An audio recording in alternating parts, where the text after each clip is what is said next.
Okay, magandang araw po sa inyo mga kamista. Welcome back po muli sa ating channel.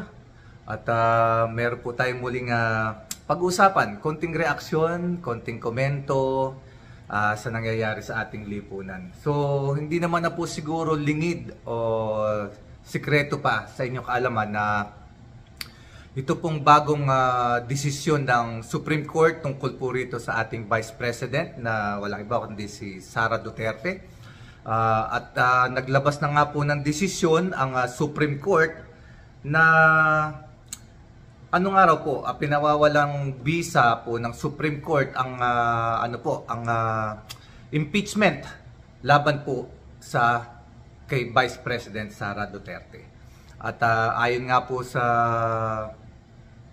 Supreme Court, ang tinignan nila rito yung 1-year ban.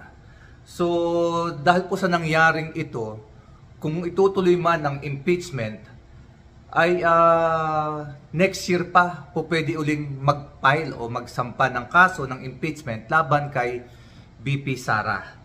At kung magkakaganon po, so February 26 pa ng 2026 po pwedeng muling magsampa ng impeachment complaint laban kay VP Sara. So, bakit po ba nagkaganito? So, ang nangyari po nga kasi dito mga kamista, kung matatandaan po ninyo, bago ko sabihin yan, kung hindi pa po kayo subscribe na po kayo sa aking channel, paki-like and share na rin po para po medyo lumaki ang ating community. Okay, konting segue lang mga kamista. Anyway, tuloy po tayo. So, kaya po nangyari ito, kung matatandaan po natin, tinalakay po ang impeachment bago matapos ang 19th Congress. Ang nangyari dito, na i-forward ng mababang kapulungan o ng Congress ang impeachment complaint sa Senate. So, ang Senate, pinilit nila itong tapusin dahil ang sabi nila, matatapos na yung 19th Congress, pinilit. So, merong mga nangyaring brasuhan, merong nangyaring kontrobersya. So, ang nangyari nga po, sa halip na ituloy nila o itawid sa 20th Congress, pinagtalunan niya kung itatawid ba o hindi, kung i-discontinue ba, kasi may mga senador na nag-file, katulad ni Robin Padilla, ni Bato de la Rosa, na pinawawalang bisa na nga rin po yung impeachment complaint at that time sa Senate pa lamang. So, ang ginawa po ni Chis Escudero, pumasok po itong ating keso, at ang ginawa po niya, sa halip na talakayin na mag-act sila as judges sa impeachment court, ay ibinato po nila muli pabalik sa Congress ang impeachment complaint. So, ang nangyari po rito, iniakyat na lamang po ito sa Supreme Court. Kasi po, ayaw gampanan ng Senado, ayaw gampanan ng mga senador yung kanilang tungkulin bilang isang judges. Sa halip na gumanap bilang judges, sila po ay gumaganap bilang attorney o tagapagtanggol ni VP Sara. So, sa madalit salita mga kamista, nakahapon po, July 25, naglabas po ng desisyon ang Supreme Court. At sinabi nga po nila na ito raw pong impeachment complaint ay pinawawalang bisa na nila at sinight po nila rito yung 1-year ban na sa makatuwid, hindi na po siya lilitisin. So ngayon po, kung magpasang pamuli ng kaso o ng impeachment complaint, kinakailangan sa February 26 pa ng 2026. Hindi ko na masyadong tatalakayin mga kamista yung mga technicalities.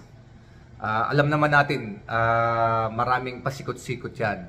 Pero, meron akong reaction lang dito. Doon po sa mga mahistrado na nakaupo sa Supreme Court,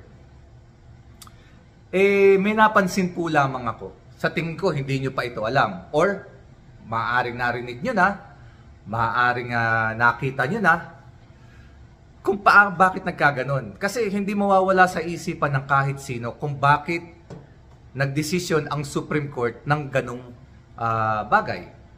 Kasi po, ilalagay ko po sa screen ha, basahin po ninyong mabuti. Doon po sa ating mga mahistrado, meron po kasi tayo dyan na bubuksan ko lamang ha. Meron po tayo dyan mga Supreme Court Justices. Bibilangin ko lamang kung ilan ito. 1, 2, 3, 4, 5, 6, 7, 8, 9, 10, 11, 12, 13, 14, 15. 15 Supreme Court Justices. 15 po yan ha, 15. So, ang bumoto po, pabor para pawalang bisa yung impeachment ni VP Sara dahil po sa technicalities, bilangin po natin. Out of 15, 1, 2, 3, 4, 5, 6, 7, 8, 9, 10, 11. So, 11 po ang bumoto. Yung isa po is ponente, yung isa nag-inhibit, yung isa on leave. So, bali 1, 2, 3, 4, 5, 6, 7, 8, 9, 10, 11. So, talagang majority po ang bumoto. Pero, ipa-plus ko po sa screen. Ipapakita ko po sa inyo. Kayo po ang humusga. Ano ba, kung naging tama ba, naging patas ba, yung desisyon ng Supreme Court. Kasi ang nakita ko po rito, majority po, tignan po ninyo mabuti ha, majority po ng nakaupo ngayon sa Supreme Court ay appointed ng walang iba kundi ng tatay ni VP Sara Duterte. At walang iba kundi si Rodrigo Duterte. Bibilangin ko po, tignan po ninyo mabuti, nasa screen. 1, 2, 3, 4, 5, 6, 7, 8, 9, 10, 11. 11. So, 11 po. 11 po ang appointed ni Rodrigo Roa Duterte out of 15. 12 po pala yung nagbumoto. 12 yung bumoto na in favor. So, out of 15, out of 12 na bumoto, 11 po doon ay appointed ni Duterte, ni Rodrigo Roa Duterte. So, ano ibig sabihin nito? Sa tingin niyo po, your guess is as good as mine. Your opinion is also as good as mine or maybe better than mine. Mga kamista, ganito lang kasimple yan. Tayong mga Pilipino, mahilig tayo sa utang na loob. Tayong mga Pilipino, kahit na hindi dapat tumanaw ng utang na loob yung tao sa'yo, sisingilin mo pagdating ng panahon pag may nagawa kang maganda sa kanya. Yan ang ugali eh. Sa tingin niyo po ba, itong 11 appointed ni dating President Rodrigo Roa Duterte ay hindi tumanaw ng utang na loob? Sa tingin niyo po ba, patas yung naging desisyon nila para sa konstitusyon ng ating bayan? Sa tingin niyo po ba nasunod po yung rule of law? Sa tingin po ba ninyo nasunod po yung sinasabing no one is above the law? So kilitiin natin ng konti ang ating mga isip. Mga kamista, ganito na lang pasimplihin natin. Itong mga appointed na ito ni Rodrigo Roa Duterte ay talagang naiplant na niya, naitanim na niya bago pa siya umalis ng Malacanang, bago pa man magkaroon ng eleksyon sa panahon na tumakbo si BBM. Alam niya rin, alam talaga, matalino po itong si Duterte, yung matanda. Alam niya, kasi alam niya mangyayari itong panahon na to eh. Nasisingilin sila. So, sino ang pinaka-the best na dapat mailagay nila? Sino ang dapat nilang mahawakan? Siyempre, yung higher court. Yung Supreme Court. Kasi ang Supreme Court ang nagdidesisyon kung tama ba o mali yung desisyon ng lower court. Sila ang magbibigay ng final decision. Sa tingin niyo po ba, tama po o mali ang naging desisyon ng mga justices na ito na nasa Supreme Court na inilagay ni Rodrigo Roa Duterte? So mga kamista, kayo na po ang humusga. kayo na po ang magsabi kung ano talaga ang nangyari. Kasi ako, I have my own opinion. Alam ko, sa pakiramdam ko, kung meron bang naging hocus-pocus o wala. Kasi malinaw na malinaw, nakalagay po dyan sa screen ko, kung sino-sino yung mga bumotong judges, kung sino ang nag-appoint sa kanila. Sa tingin nyo kaya, basta gano'n na lang yon? Mga kamista, kayo na po ang sumagot yan. Nasa sa inyo po, ano po ang inyong opinion. Alam niyo po, ganito rin yan eh. May konti na lang po sasabihin ko. Kung itong mga DDS ay sa tingin nila na may mga nangyayaring mali.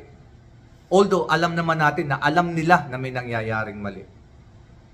Pero pumapanig pa rin sila doon sa kanilang iniidolo dahil idol nila yun eh. Parang ganito lang yan eh.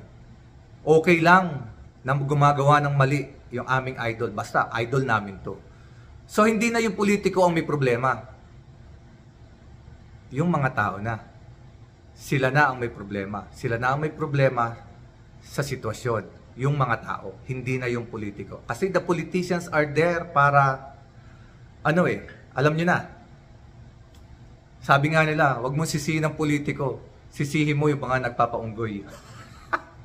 Alam naman natin yan eh. Maraming bang nang uunggoy eh. Maraming politiko, di ko naman nila lahat. Hindi naman po talaga lahat. Meron pa rin naman diyang natitirang magagaling at may sincere sa kanilang tungkulin at gustong baguhin ang sistema. Pero, marami po talaga dyan na unggoy ang nang-uunggoy. So hanggang dito na lang po mga kamista. Hanggang sa susunod po nating talakayan, konting reaksyon, komento. Mabuhay po kayong lahat mga kamista. Tignan nyo na lamang po yung nasa screen. Kung hindi pa po kayo subscriber at umabot po kayo sa dulong ito na nanonood kayo, maraming salamat po sa inyo lahat. God bless you all. Please subscribe, like, and share para po medyo lumaki ang ating community. Para din po, kasi po may plano ako rito kung lumaki ang ating community, meron tayong matutulungan din ng mga kababayan natin na yung nasa mabababa. Sana po magkatulong-tulungan tayo, suportahan niyo po yung aking channel. Maraming salamat po mga kamista.